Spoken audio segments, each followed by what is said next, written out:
பதட்டம் மீன்ஸ் என்னன்னா அப்படின்னா ஒரு தோல்வி என்ன மாதிரி நடக்கும் அப்படின்னு தெரியாது. ஏன்னா தமிழ்நாடு மக்கள் பொறுத்த வரைக்கும் இங்கனுக்குள்ள ஹிந்துன்றதை விட அவங்களுக்கு இங்கே பாரம்பரியமாக நம்ம என்ன பண்ணிட்டு இருக்கோன்றது தான் முக்கியம். சரிங்களா?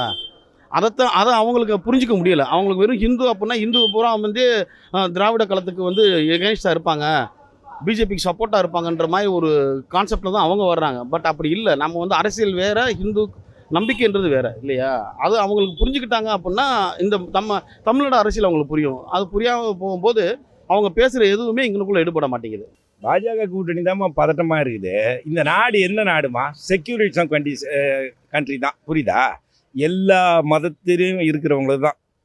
புரியுதா? அதில் இப்போ அவர் என்ன சொல்கிறாரு, முஸ்லீம்களுக்கு வாங்கி கொடுத்துருவாங்க, நிறைய குழந்தை பெற்றுக்கிறவங்களுக்கு உங்கள் சொத்தெல்லாம் பிடிங்கி கொடுத்துருவாங்க, 2 கார் வச்சுருந்தா 1 காரை பிடிங்கி கொடுத்துருவாங்க அப்படின்லாம் பேசுகிறாருன்னா ஒரு பிரைம் மினிஸ்டர் பேச வேண்டிய பேச்சா? பிரைம் மினிஸ்டர் எவ்வளோ அழகாக டீசெண்டாக பேசணும். ஒரு ஃபார்மர் பிரைம் மினிஸ்டர் இருந்தாலும் இப்போ காபந்து அரசு தான், அதை விட்டுரு.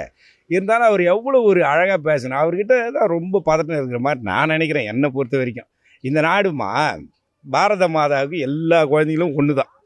முஸ்லீம் குழந்தைங்க, கிறிஸ்தவ குழந்தைங்க, சீக்ஸ் குழந்தைங்க, இந்துஸ் குழந்தைங்க, இந்த மாதிரி எல்லா குழந்தைங்களும் பெற்றெடுத்த பாரத மாதா பெற்றெடுத்த குழந்தைங்க தான் எல்லாமே.